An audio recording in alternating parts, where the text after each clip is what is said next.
All right, this is SSL Family Dad with Simple Sustainable Living, and today I'm going to talk all about how we plan to become farmers.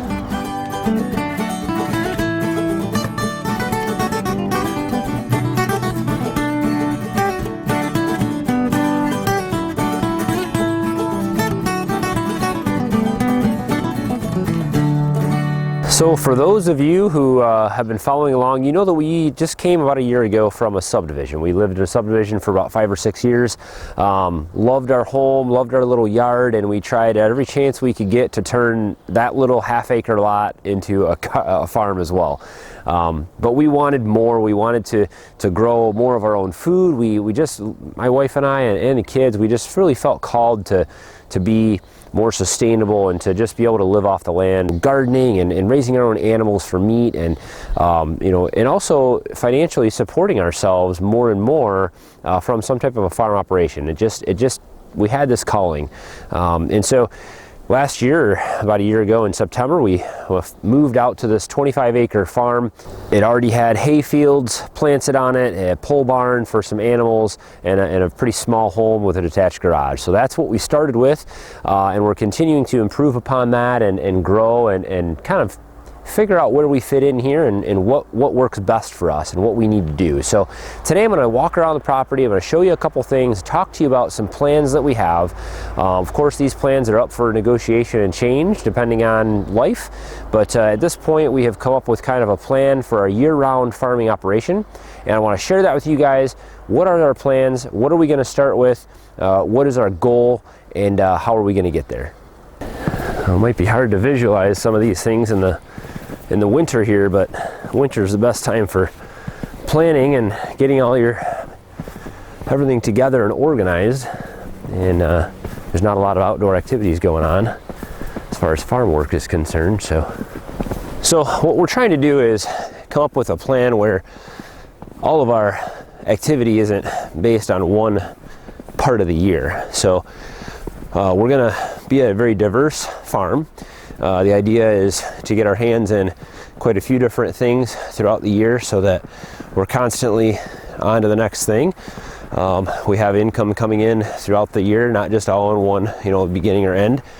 And so our activities will be kind of all based on that. So I want to start with what will be our first thing coming up at the end of the winter here, early spring, late winter, and that will be maple syrup.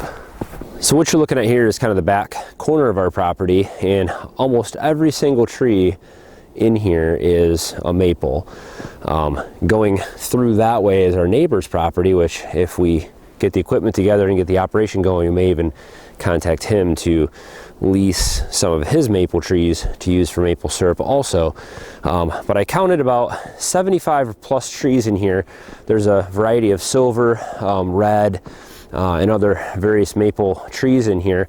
A lot of silver, which I know isn't quite as good for syrup, but we did it last year with our silver maples and we did just fine. It's not quite as productive, but it still produces a good amount of syrup. So what we plan on doing is tapping as many of these trees as we can this year, and then next year we'll do more, and we'll be setting up some kind of a sugar shack operation out here to boil down all this sap and bottle it, and that'll be something that we will sell in the early spring and throughout the year. So coming back from the maple forest there, across our hayfield, this is where our barn is, little barnyard there, and we've got all these, this is all pasture, it's all fenced in where all these trees are and stuff. This is where our pig and goat operation will be. This will be sectioned off into a couple pastures. Right now it's just one big one, and this will have several little shacks and things like that for the animals to go in the wintertime. That's a good size couple acre field there that will support quite a few pigs and goats and whatever else we get into as far as livestock goes. We also have the pasture up in the front of the house, which you've seen the 2 male goats are in, and that will be also another pasture. And we may expand the barnyard out here a little bit and make that bigger as well. So the next thing in the season will be early to mid-spring into late spring, and that would be, we plan on selling seedlings. We're not going to get into a whole lot of selling vegetables right off the bat. I'd like to start with seedlings, and for that we'll need a greenhouse, and so our plan is to do a DIY greenhouse This is our property line right where these trees are right here. That's our neighbor's house. So we do a long greenhouse right along here. Behind me, this is north, straight ahead, and behind me is south. And so that'll get a good sunshine on this side of it all early spring and even through the winter. I may try to do some growing, some aquaponics and stuff like that in there also. But we'll see kind of how the first year goes with selling seedlings. So that'll give us a good income for the early, mid to late spring. So this area just to the right of the pole barn, there's a really nice flat kind of fertile area. It gets great sunshine throughout the year, and I may extend this out into this area and do a really big pumpkin patch right here. My plan is to grow a couple hundred pumpkins this year, and those will be planted in the springtime. Obviously that'll be something to do during gardening season, but that will be a harvest for the fall, so that'll give us some income into the September-October time frame. And pumpkins are also a great food for our pigs and other animals, so whatever we don't sell, whatever doesn't grow well in this area will be excellent food for our growing herd of American guinea hog pigs. Noisiest animals out here. I got to give these guys food every time I'm out here. They won't stop making noise. They're fun to watch though.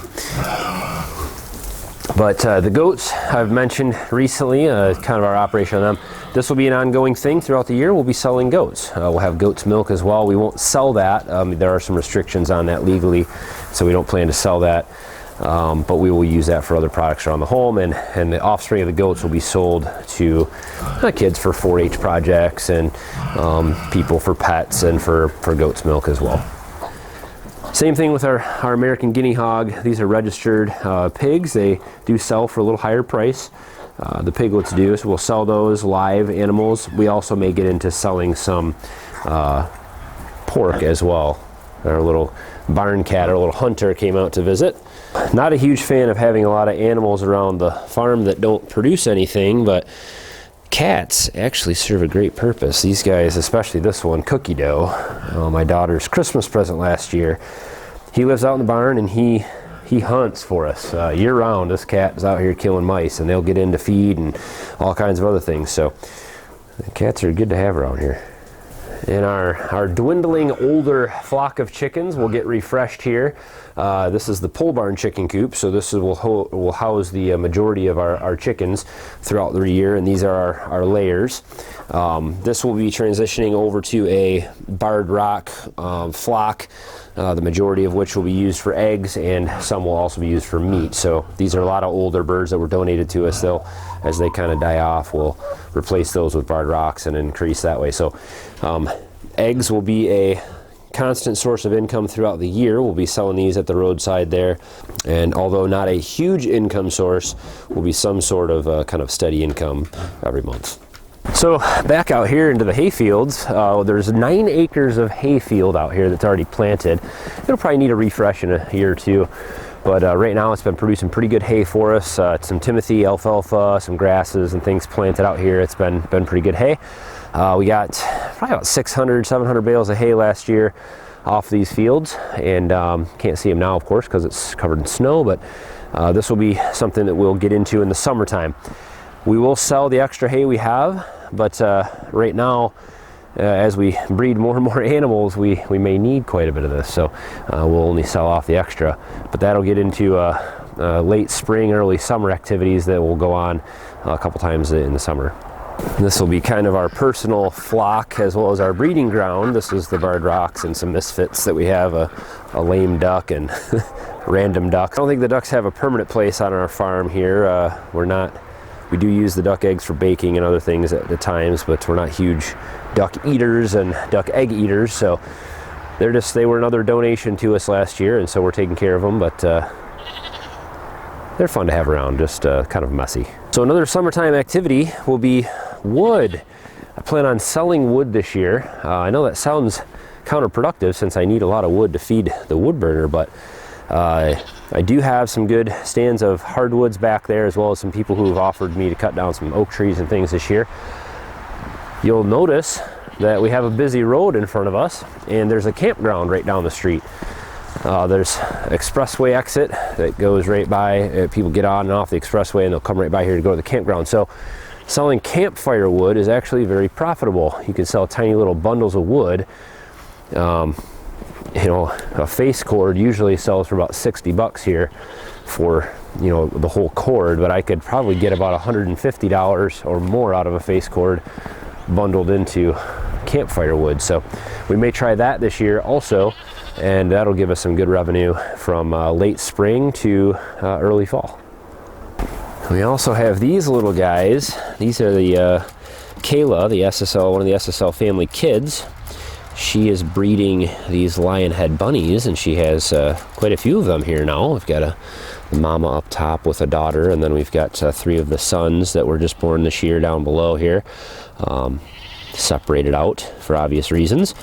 We also have the male lionhead over here, Ted, and then we have Jasmine, who's a New Holland Lop, I think, another bunny that she may breed down the road.